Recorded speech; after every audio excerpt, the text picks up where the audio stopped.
Hello students, today's pathology practical class we are going to discuss charts 6 to 10. Now first, that is the 6th chart. The question is, a 2-year-old male complains of cough with expectoration and high fever.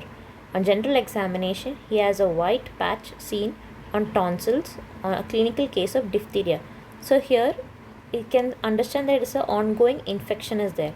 On investigations, you can see HB is 10.5, PCV is 32, ESR is 40, it is very high for a 2-year-old child.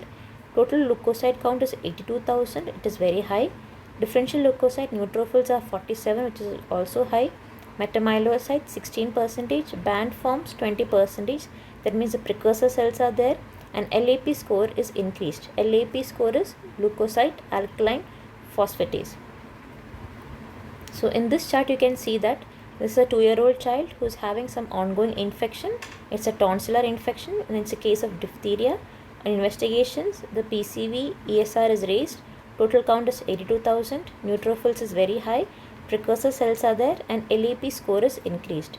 Now the questions they are asked is, what is the diagnosis, etiological factors and interpretation of a chart. So this case is a clinical case of a leukemoid reaction.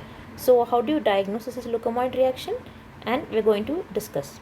So now what are the etiologies of leukemoid reaction? The first etiology given here is infections. Infections, for example, staphylococcal pneumonia, disseminated tuberculosis, meningitis, diphtheria, sepsis, endocarditis, plague, infected, abortions, etc. Intoxications like eclampsia, mercury poisoning, severe burns, malignant diseases like multiple myeloma, myelofibrosis, Hodgkin's disease, and bone metastasis. Severe hemorrhage and severe hemolysis can also cause leukemoid reaction. So now what are the laboratory findings in a leukemoid reaction? So in a myeloid leukemoid reaction, you can see there will be leukocytosis. Leukocytosis is nothing but the increase in the total count. So it will be not exceeding more than 1 lakh. Now second point is the proportion of immature cells will be mild to moderate, comprised of metamyelocytes, myelocytes, that is 5 to 15%, blasts are fewer than 5%, and that is a blood picture simulates somewhat of that of a CML. Now infective cases may show toxic granulations with Dole bodies in the cytoplasm of neutrophils, and here neutrophil or leukocyte alkaline phosphatase NAP or LAP score in the cytoplasm of mature neutrophils in leukemoid reaction is characteristically high and is very useful to distinguish it from chronic myeloid leukemia in doubtful cases.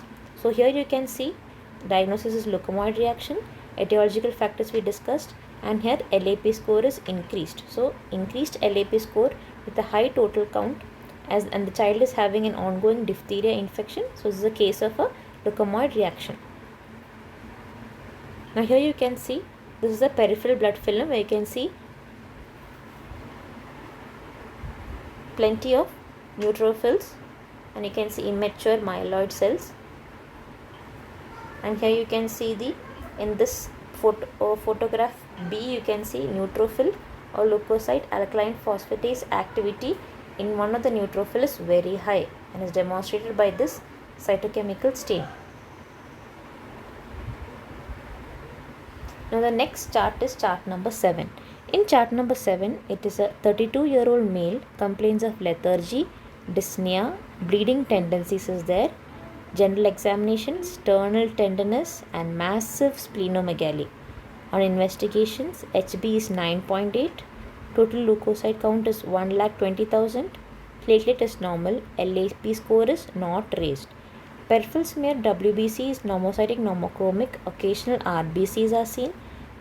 Myeloblast is 2%, promyelocyte is 8%, myelocytes is 16%, band forms 19, neutrophil 18, lymphocytes 4, and you can see platelets are increased. So here the question is, what is the diagnosis, what are the phases, and so this is a clinical case or a particular or a simple case of chronic myeloid leukemia.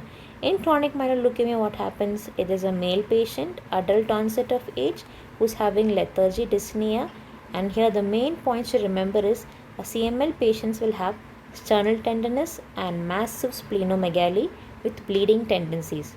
You can see because of the ongoing bleeding tendencies, HB is 9, total leukocyte count is, that is TLC, total count is more than 1,20,000, LAP score is not reached. And here you can see a typical picture of, you can see myeloblasts 2%, promyelocytes 8%. So this is a typical case of chronic myeloid leukemia. Now, the onset of chronic myeloid leukemia is generally insidious, and some of the common presenting manifestations are features of anemia such as weakness, pallor, dyspnea, tachycardia, symptoms due to hypermetabolism such as weight loss, lassitude, anorexia, night sweats. Splenomegaly is always present and is frequently massive. In some patients, it may be associated with acute pain due to splenic infarction. Bleeding tendencies such as easy bruising, epistaxis, menorrhagia, and hematomas may occur. Less common features include gout, visual disturbances, neurological manifestations, and priapism. Juvenile CML is more often associated with lymph node enlargement than splenomegaly. Other features are frequent infections, hemorrhagic manifestations, and facial rash. Now, what is the natural history of CML? It consists of 3 phases: chronic phase, accelerated phase, and blastic phase. In chronic phase, you can see of CML, it begins as a myeloproliferative disorder and consists of excessive proliferation of myeloid cells of intermediate grade, that is of myelocytes and metamyelocytes, and mature segmented neutrophils. Myeloblasts usually do not exceed 10% of cells in the peripheral blood and bone marrow. A rising basophilia is indicating of impending blastic transformation, whereas an accelerated phase of CML is also described, in which there is a progressively rising number of leukocytosis associated with thrombocytosis or thrombocytopenia and splenomegaly. Accelerated phase has increasing degree of anemia, blast count in blood or marrow between 10 to 20%. Marrow basophil is 20% and platelet count is falling below 1 lakh. Now, the blastic phase or blast crisis in CML fulfills the definition of acute leukemia in having blood or marrow blast of more than 20%. These blast cells may be myeloid, lymphoid, erythroid, or undifferentiated and are established by morphology, cytochemistry, and immunophenotyping. Now, myeloid blast crisis in CML is more common and resembles that of an AML. Now, here you can see in this picture, this is a peripheral blood findings. You can see the metamyelocytes, myelocytes, eosinophils, and basophils. So, you'll see plenty of basophils in chronic myeloid leukemia. Now, here this is a very important table to how to differentiate between leukemoid reaction and CML. Now, see, in leukemoid reaction, total count will be between 25,000 to 1 lakh, whereas CML will be more than 1 lakh. Differential leukocyte count, it prominently, you can see dominant cells are the polymorphonucleocytes, that means there's a dominance of neutrophils. Immature cells predominantly metamyelocytes and myelocytes and myeloblasts and promyelocytes, and basophils are normal in leukemoid reaction. Whereas differential leukocyte count in CML, you can see all mature stages, immature cells of all stages, myeloblasts, promyelocytes, and basophilia is there. There will be more number of basophils in CML. The LAP score is elevated in leukemoid reaction, indicating an infection, whereas CML it will be reduced. Philadelphia chromosome will be seen in CML, whereas it is absent in leukemoid reaction. ABL, BCR fusion gene also will be seen in CML. The major etiology for leukemoid reaction is infections, intoxications, disseminated malignancies, and severe hemorrhage, whereas CML it is caused due to RNA viruses, genetic factors, radiation, certain drug, oncogenesis, and chemicals. Additional hematological findings in leukemoid reaction, there may be anemia, normal to raised platelet count, myeloid hyperplasia in bone marrow. Organ infiltration is absent in leukemoid reaction, whereas they may be present in CML. Massive splenomegaly is seen in CML. Now, chart number 8. 70 years male was admitted with fracture of hip. His HB was 11.6, total count is 7,500. ESR is raised, it is 78 mm in 1 hour. Serum proteins is 12 grams, it is raised. Ag ratio is altered. That is, albumin globulin ratio is altered. Urine examination, albumin is ++. Peripheral smear, RBCs are normocytic normochromic with excessive rouleau formation. WBC platelets are normal. And bone marrow examination shows 30% of plasma cells. So, this is a definitive case of multiple myeloma. How did we interpret this as multiple myeloma? Here you can see 75 75-year-old male with fractured hip, and you can see his proteins is high. He's having high ESR levels, serum proteins is high, AG ratio is altered, even his urine examination showing albumin 2 plus, and bone marrow is having 30% of plasma cells. Now here diagnosis is of multiple myeloma. Now how do you confirm it? They are asking for the confirmatory test. Now here this is a picture of, or this is a bone marrow examination picture where you can see plenty of plasma cells. You can see in the background myeloid cells, myeloma cells are there, and you can see some of these plasma cells are binucleated and they are having cytoplasmic vacuoles. Now coming to the diagnosis. To diagnose a case of myeloma or multiple myeloma, it is made by a classical triad of marrow plasmacytosis. That is in the bone marrow there should be increased number of plasma cells of more than 10%. Radiological evidence of lytic bone lesions, demonstrations of serum or urine M component. So how to come to a diagnosis is, the main diagnosis used is serum electrophoresis. So on serum electrophoresis, the paraprotein usually appears as a single marrow homogenesis M band component, and most commonly in the region of gamma globulin. So M band will be raised in serum electrophoresis, which is a confirmatory test in multiple myeloma. Now chart number 9 is 25-year-old male complains of petechial hemorrhage on skin, easy bruising, menorrhagia with mild anemia. HB is 9.8, anemia is there, total count is 6,500, differential count and neutrophil is 56, lymphocyte 38, platelet count is 18,000, so platelet count is very less. It is less than 50,000 platelet count. Normal platelet count is 1.5 to 4.5. So here you can see peripheral smear, RBCs are normocytic normochromic blood picture. WBC is normal in count, normal in morphology and distribution. Platelets is markedly reduced. So here what is the diagnosis, bone marrow findings and confirmatory tests. So here you can see patient is having 25 years female. Because of the low platelet count, patient is having petechial hemorrhages, easy bruising, menorrhagia, mild anemia, and platelets are drastically reduced. So this is a case of ITP, immune thrombocytopenic purpura.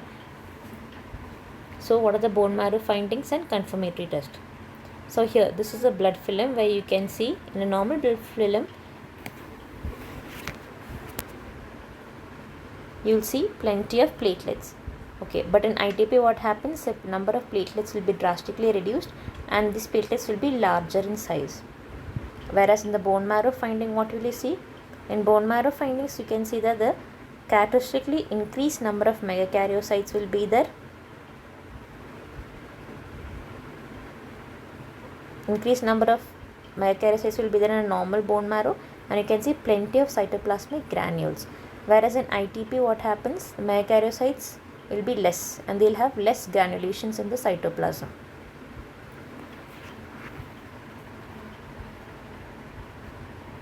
In the laboratory findings, the diagnosis of ITP can be suspected on clinical features after excluding the known cause of thrombocytopenia and is supported by the following hematological findings. So these findings should be there to tell that it is a immune thrombocytopenic purpura. First one is the platelet count is markedly reduced, usually in the range of 10,000 to 50,000. Blood film shows only occasional platelets which are often larger in size. Bone marrow shows increased number of megakaryocytes which have large non-lobulated single nuclei and may have reduced cytoplasmic granularity and presence of vacuoles.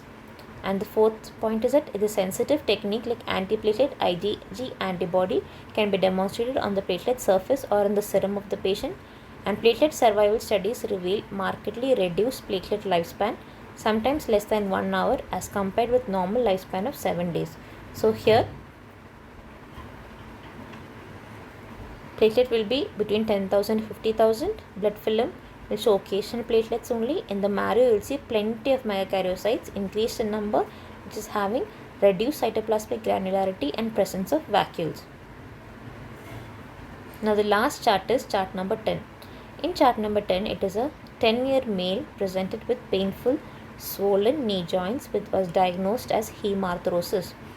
Past history of patient gives history of severe bleeding with trivial trauma. HB is 8.2, it is less. Patient has anemia due to the ongoing bleeding. Total count is 10,800. Neutrophils are high, 70. Platelet count is normal. Bleeding time is 2 minutes. Clotting time is 16 minutes. Prothrombin time is 12 seconds. And activated prothromblastin time is 3 minutes. So this is a case of hemophilia. So here the question is, what is the diagnosis, interpretation of the results, and confirmatory test?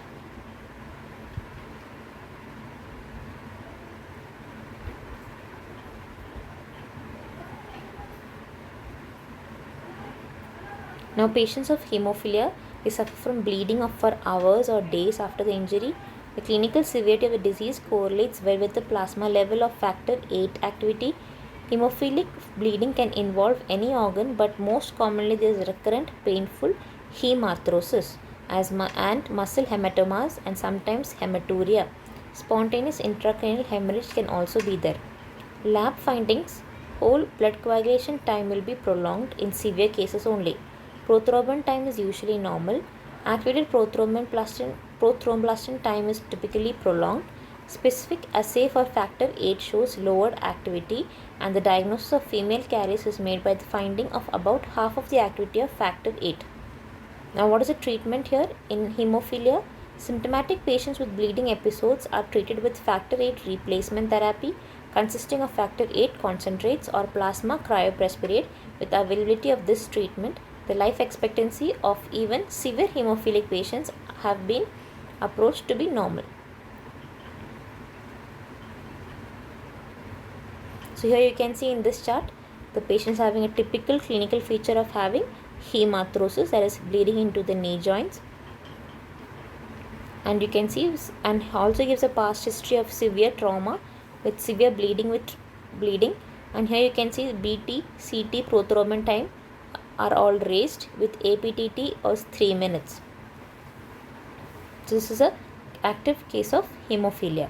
So in hemophilia, the prothrombin time is usually normal.